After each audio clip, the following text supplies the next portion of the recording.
Can I be honest with you? If you're waiting for the right moment, it's never gonna happen. You know why?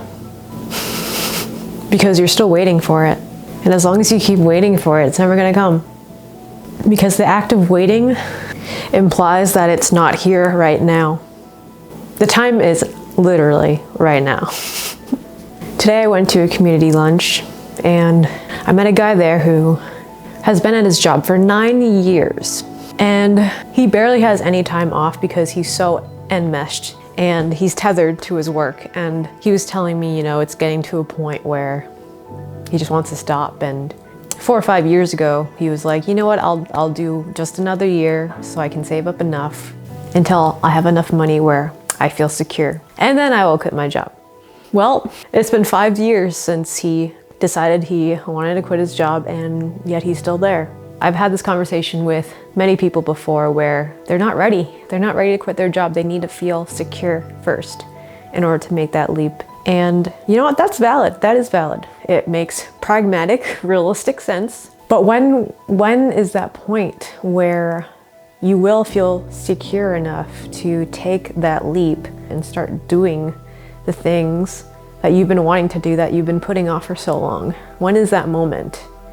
I can talk about my personal journey just a little bit. I just turned 30. I graduated college at 22 and went straight into the workforce. Got my 9 to 5, got a steady paycheck, got paid pretty well for someone who just graduated college. 7 hours a day of staring at a computer screen. It was 4 months in when I was like, I can't do this anymore. And even before the 4 months, I knew deep down that I wasn't gonna be there for long. I basically ended up being there for 5 months. My soul could literally not bear being there. And it's not because of anything that was necessarily bad with the job. My coworkers were very friendly. It was a very supportive environment overall. The work wasn't too bad, but it became really monotonous for me at a certain point. And I am a free spirit at heart. And I think to a certain degree we all are, maybe some more than others, but I definitely felt trapped. And I was trapping myself in that. While I was in that job, you know, and thinking about quitting it, I'm like, I'm really afraid to quit. Like, I don't want to quit. I don't have a backup. My parents invested so much time and money and effort into my college and me getting a degree so I can get a 9 to 5 job. Don't want to disappoint them. But I literally just came into work one day and it felt like there was some other force. There was some other voice inside of me that just took control. And honestly, it didn't feel like I was there anymore. It just felt like something else took control, you know. I sat down with my boss. I started crying and I was like, I don't know if I can be here anymore. And I quit my job. Long story short, I did not have a plan. Well, that's not right. I had a plan. My plan was to live off the $5,000 that I had saved up. And basically I was like, all right, I'm gonna give myself a solid 5-6 months to just do whatever I wanted to do. And you know, 5K isn't that much. Some people could maybe quit their job with just 1K. Some people need 30K. I guess whatever makes you feel secure and comfortable. At that point, it felt like I had no other choice. It felt like I needed to leave because I was suffocating. I had like zero tolerance for doing something over and over again that felt like betraying myself, betraying my soul, betraying who I was. And I just couldn't keep doing that anymore because it felt like suffering. I needed to be free, even if it was scary, even if there were so many uncertainties, even if there's a mosquito in here. I'm gonna turn on the light. What I had enough of was month's rent for a few months. And I decided to just make music and focus on what I enjoyed best. I biked around, I went to random cafes in the city in Boston where I was living at the time. I started going to ecstatic dances. I met so many people. I was just like doing the best that I could to have a good time, a carefree time. And honestly, this was one of the points in my life that I had like a growth spurt because I was so present. You know, I've never been so present in my life because I was either in school, doing homework, stressing about getting this done and that done, whatever. My whole life basically was stressful and centered around performance, like my grades. And after I got that 9 to 5, right after college, and then quit it, was the most freedom and the most alive I've ever felt in my life until that point.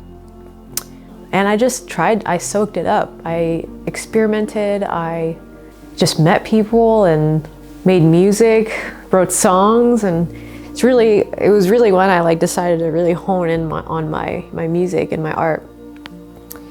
Ever since then, oh my God, it's way too many things that have happened since then. And I won't go into too much detail, but basically I worked at a cafe for a year. I got odd jobs, odd gigs. I was in catering for a while, then COVID hit. So I got laid off my job, got government assistance, put a lot of that money into stocks. The stocks went up, lived off stock money for a while, got an inheritance from my parents selling my childhood house, lived off that for a while. But basically, financially, I've been I don't know what that sound was, but up and down for a very long time. And there are so many points where I hit so close to zero in my bank account, okay? And a lot of those times I freaked out. But underneath all the freaking out, deep down, I knew that I was gonna be okay. Deep down, I knew that there's something greater, if you want to call it God or the creator or the universe. Deep down, that intelligence is always present and will always help me. You know, it's that the creator will always meet me halfway. That's what I truly believed, you know. So in moments of like so much fear and uncertainty, my faith and my trust in the creator was what held me.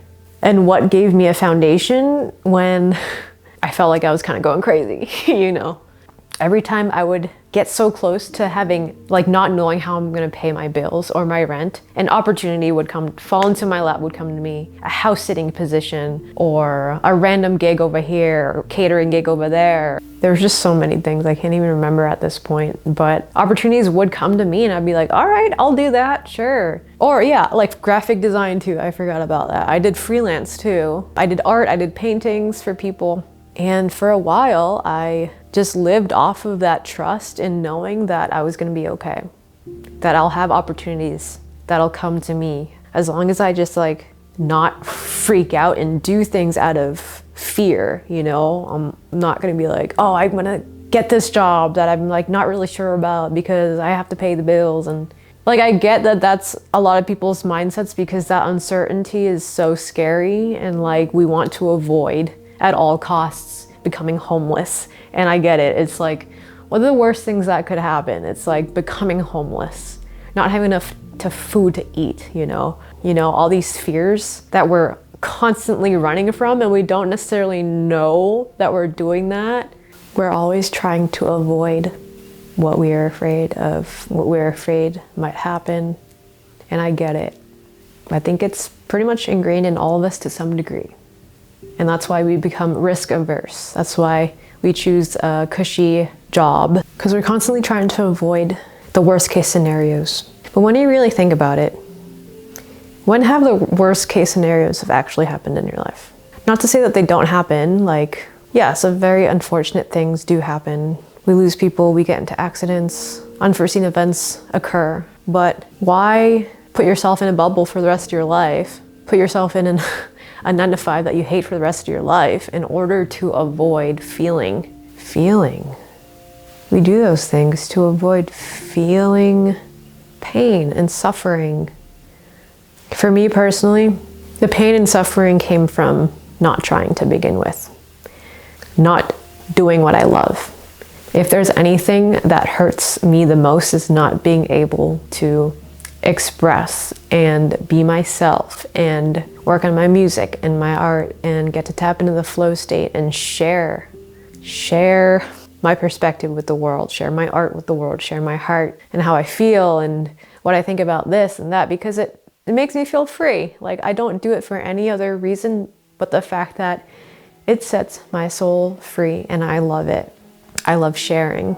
I love creating. I love the flow state. Puts me in the present, you know, and the more I've trusted in returning to the things I love to do, that flow state, whatever that could be for you, the more my life around me started to respond to that state. Because when you're in that state, you're at a pretty high frequency. Things feel light, you feel energized, you feel at peace, you feel content, you feel relieved. And when you put yourself in that state of relief, of peace, of contentment, and for me, that's through the flow state, that's through self-expression, that's through art, your reality, your world will shift around you. The people will shift around you, the way that they interact with you, you know, the things that happen around you and for you and to you, even if something is seemingly a negative thing that happened to you. Oh, that's a whole other video I need to make about negative things, quote unquote, the things that we perceive as negative that happen to us. And flipping that on its head, there's so many times, and I'm very proud of it, honestly, where I was able to look at the bright side of situations. Not to say that I don't feel like shit or feel sad or disappointed over things that happened to me that I don't feel like I deserved. There's always a silver lining to these things that happen. They're always for a reason, for our growth, okay?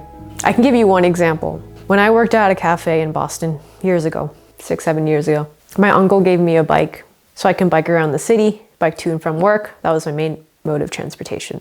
I usually lock it in the back of the building, but there was a particular day, I think I was like late to work or something, but I decided to lock it in the front. And it was like 11 p.m. and I'm working late, a lot later than I wanted to. And I was freaking tired. But I clock out, walk outside, and I walk towards where my bike was, but it wasn't there. And the only thing that was there was the bike lock. The bike lock was locked up, but my bike wasn't there, which was really weird. But anyway, basically my bike got stolen and I was like, what in the heck, bro? Like, I was biking that bike for like a year, so it wasn't like the super best bike, but it was still the only mode of transportation I had. I had a car, but you literally can't drive anywhere in Boston unless you want to get a major headache. Long story short, I was like, you know what? This sucks. I hate this. Whoever stole my bike, F you. But deep down, I knew it was happening for a reason. That night, I got home, went to bed, and I had a dream that I went into work. Before I explain this dream, I worked at the salad station. I was the salad maker, right? So in this dream, I walk into work, everything is intact, everything is normal, and the only thing that wasn't normal was when I tried to go to my salad station, it wasn't there. There was a blank spot where the salad station was. So I had no means of going to work that day because the salad station was gone. Anyway, I wake up from that dream and I'm like, oh my God, this is a sign. I got my bike stolen, which was my only mode of transportation, and I had this dream that I couldn't work anymore. I was wanting to leave that job for months, okay? Months and months, but I didn't have the balls. So I went into work the next day. It was like, hey boss, I gotta put in my 2 weeks. I told him about the dream. Yeah, so for the next 2 weeks, I started walking back and forth from work. And I think it was like a 45-minute walk total, one way. But I remember I was like really enjoying these walks. I put on podcasts and music, and I just got to walk and enjoy the scenery and people watch and take it all in, take in the city in a whole different way, because I wasn't speeding to and from work the way I was on my bike. I was able to just like appreciate my surroundings in a deeper way. So I was like, oh, okay. Now I don't have my bike, I get to walk everywhere. I get to take it slow. I get to be more present. So I was grateful for that. My mom called me one night and I told her what happened. I said, Mama, my bike got stolen. And she was like, I'll buy you a new one for your birthday. Doesn't matter how much it is, just go to the bike store, get a bike, and I'll pay for it. And I'm like, Mama, so sweet. And I ended up getting a better bike, like way better. That was made that year, maybe 20. Yeah, it was brand new. It was like made that year. It was 2019, dang. So I got a brand spanking new, beautiful bike. that I started writing everywhere. And yeah, and it was like awesome. Another thing also that happened after I left my job was that the cafe actually ended up getting robbed. Someone came in and stole a bunch of stuff from the back room where people left their belongings. So I got out of there before that could have happened to me. There was so many different synchronicities and weird coincidences from that whole event. But basically why I'm telling you this story is because I was able to take an event that happened to me, a negatively, appearing event that happened to me. And yes, it did suck in the moment. I was livid about getting my bike stolen. But deep down, I was like, okay, it's happening for a reason. Because I really do believe that. I do know that for myself. It's like, okay, this is happening for a reason. And I'm open to seeing why it happened, And having that openness at the same time while being frustrated or sad or heartbroken or whatever at the negative seeming situation that comes to you in your life. It's like, I think why I am so blessed and so lucky in my life is because I'm able to see the silver lining in any situation. I'm able to have faith and trust in knowing that, okay, this is happening for a reason. This is leading me to a better trajectory or situation. It's happening, for me. And I'm sure you've heard this before. It's not happening to me, it's happening for me. And there are so many scenarios that happen in my life where I could have been like, this is BS. Only focus on what I'm losing or how bad it's going and complaining about it. I could focus on that if I want. But if I focus on that, I would create more of that because you're reinforcing the negativity when all you can see is negativity. All you focus on is negativity and the things that suck about whatever situation you find yourself in, For me, it's like, all right, I'm not gonna just bypass the frustration, be happy about this happening, but trying to stay as neutral as possible. You can see it as a bad thing, or you can see it as a good thing. I choose to see everything that happens to me, for me, as a good thing, as a way I can grow, as a way I can experience more, as a way I can feel more, as a way I can get more in touch with myself. Everything that happens to us, there is that opportunity for us in that. So I think that's all for now. Okay, this is such an abrupt ending, but I don't want to ramble on too much. My videos end up way too long. All right, have a good one. Bye.